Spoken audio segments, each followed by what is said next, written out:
Now, do you have any issue with Manny Diaz being retained as the head coach?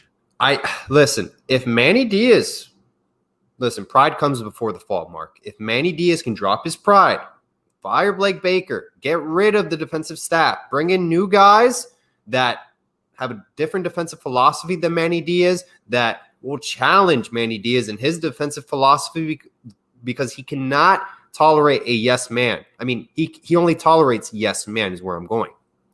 Manny Diaz doesn't want people challenging him, but if he can just drop his pride and just bring in a new defensive coordinator and literally he can kill it at Miami. I really think he could do a good job, but if Manny Diaz, if he can't get rid of Blake Baker, man, I mean, I'm sorry.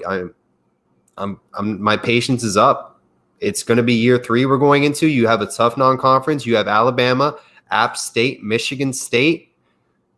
I'm sorry. And the whole transfer portal, relying on it, we need to develop our own guys at one point. It's a good bridge at times, but you can't rely on it every single year. I just hope Manny Diaz realizes that, and you need to start developing your guys in your recruiting classes as well. So ultimately, Manny, he's made a lot of bad decisions. He hired Dan Enos, fired that whole offensive staff. That was on Manny. He brought in Blake Baker. No one else brought in Blake Baker. That was Manny Diaz. He could have picked anyone else if he wanted to. Those are decisions on Coach Manny Diaz. Bad decisions. First-year head coach. Ultimately, I don't even think Manny Diaz should have even been the head coach at Miami. But, hey, he's our guy, and we'll see what happens moving forward. You bring up a great case about the transfer portal, which has become college football's version of NFL free agency. Yeah.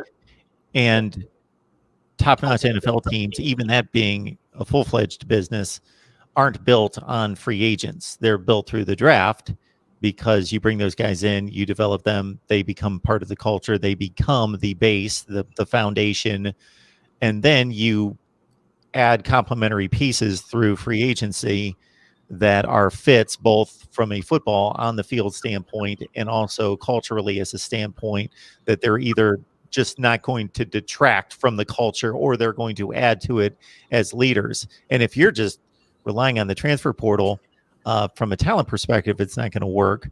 Right. But it's additionally not going to work from the standpoint of just having guys come in from all sorts of different programs. You don't know what they've been taught, how they've been developed, and just bringing them in and trying to attach them onto your team.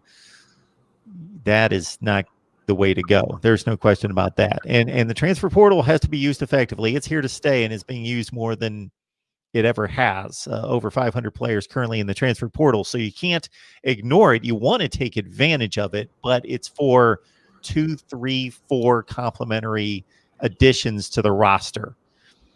No doubt about that. And Paul, something you said there also brought to mind a few conversations I got into over the last couple of weeks in trying to evaluate this Miami team and the current state of the program versus where we were at this point last year. So the easy look to say 6-6 with a bowl loss, 6-7 last year, losses to Georgia Tech and FIU and Duke, and then you transition to, the North Carolina game was bad and you wanted to win a bowl game, but 8-3 is a significant improvement in terms of record. But the pessimist, or maybe the realist in me, says, is that really a program upgrade? Better quarterback play than you had in 2017, 18, and 19. Significantly better quarterback play. Just a kicker who's going to make the kicks. So you went from having one of the worst field goal kicking situations in the nation to one of the best. And then just having a capable, if not top-notch, offensive coordinator to replace Dan Enos. So is really the program any better, or did you just make 3 good additions that really shored up 3 key areas? And so it's not necessarily a program upgrade. It just happens to be that this team found 3 pieces that were significant upgrades. Right, exactly, Mark. And De'Aaron King, I mean, if there was any other quarterback under center, I don't know how the season would turn out per se. I mean, N'Kosi Perry played very well against Oklahoma State. I'd be very curious to see how we play under N'Kosi Perry if he was our starting quarterback starting the season compared to De'Aaron King, if it would be a similar record, better or worse. But De'Ara King, man, he's definitely been a huge factor in winning a lot of football games. Borregales as well, our kicker. I mean, I think he was a first-team All-American, so that says a lot. Quincy Roche, Jalen Phillips, two key defensive end players who they're going to get drafted in the NFL. Those are two NFL players you added to your roster. I just mentioned 4 guys from the transfer portal, Mark. So it's kind of like just Band-Aids, like you said, pieces to help out your team that year or maybe the next year. Here's a key stat, Mark. ACC went 0-6 in the bowl games. Miami's not playing in the hardest conference at all. It's a lot of smoke and mirrors. The 2 losses you had in the regular season against top 20 programs, UNC and Clemson, you got blown out and you were never in that football game. The rest of the games, listen, they won 4 straight games after the Clemson loss. Those were dogfights. Miami could have easily lost those games, but they won. All smoke and mirrors, Mark. Ultimately, it's going to see. I mean, we're going to see a lot next year. It's a very easy division we're in the ACC Coastal. You can win a lot of football games, be consistently 8-3, 8-2. Look at Notre Dame, independent, how they did in the ACC this year. And once again, they got completely destroyed in the college football playoffs. Notre Dame is a perfect example of smoke and mirrors, going 11-1, 10-2 every year, and then losing at the end of the year against a marquee opponent. So Miami, ultimately, I think this year was a lot of smoke and mirrors. Glad you made that statement about the ACC Coastal Division. Not a lot of people necessarily believe me when I lay it all out. It's plain to see year after year after year after year, there just doesn't exist in Miami's division a prominent program. And almost every division in college football has a prominent program, whether that's Ohio State or Georgia, Alabama, or multiple, or at least a Wisconsin, a tier of a Wisconsin, Iowa, Minnesota, Northwestern that's strong, maybe not an elite there, but very, very strong.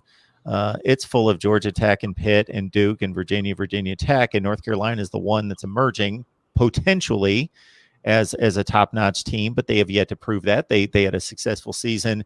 And again, that was the barometer game for me, Paul, and that was the big disappointment for me in evaluating Miami football. Because once the Clemson game was played and lost, about to the extent that I expected, okay, well, they're a top 3 team. I was looking at Miami as a top 15 to 20, 25 team, something in that range, and thinking, okay, I wanted to see a better effort, but we didn't get it. Okay. And then I'm looking at the rest of the games thinking, NC State, perfect smoke and mirrors example of what you just gave. 8-3 in the regular season. Didn't play Clemson or Notre Dame, so that should be factored into their record of 8-3 in the regular season. They were the only team in the conference that missed the 2 best teams in the conference, and then they go play a 4-6 Kentucky team in the SEC, and they lose a bowl game. So Miami's playing a bunch of teams underneath them, week after week after week after week. Yep. It's Pitt, it's Virginia, it's Louisville, it's Virginia Tech, it's Duke, and they win all those games. 1 or 2 of them impressively, most of them not very impressively. I thought, okay, North Carolina, this is the game I want to see them step up. They're on their tier, top 15 to 20 team. And it was just a debacle. Yeah. And so then the Oklahoma State game was another opportunity against a like program, and it was a good ball game. And you could look at the personnel losses as being pretty even on both sides. They're missing one of the top 5 backs in the nation, Chuba Hubbard. Tylan Wallace is one of the top wide receivers in the country. He sat out the second half, but Miami was missing their 2 bookend defensive ends who are prominent players. So I would think that the personnel losses were fairly even, and they lost their starting quarterback and hung in the game. And as you mentioned, I think we should give props to N'Kosi Perry for stepping in. And certainly the stats didn't back up his performance because he suffered from a number of drops in that game. Yeah, no, absolutely. I mean, N'Kosi Perry played tremendously in that football game. It's very unfortunate, our wide receivers, specifically Mark Pope D. Wings, did not step up in that football game, make some catches for him. If not, he would have thrown for easily over 300 passing yards in that football game. I think we would have won that game as well. Mark, by the way, De'Ara King, that tragic injury, tearing his ACL, wish him a speedy recovery moving forward. I don't wish that on anyone, man. I mean, just tragic. Your last game, going into next year to get that injury. Best of luck moving forward. Get a healthy De'Aaron King. You have Jalen Phillips and Quincy Roche. Let's say they play in that game. I think Miami wins that bowl game. I really do. What do you think about that they would have put enough pressure on the quarterback to get the job done? And so, I think Miami wins that game, with having their full roster. It's unfortunate we didn't. King got injured moving forward. But, even with N'Kosi Perry, we make some key plays. If our wide receivers catch the football, I think Miami still wins the game. But ultimately, it's tough to win a football game when you give up 37 points a game.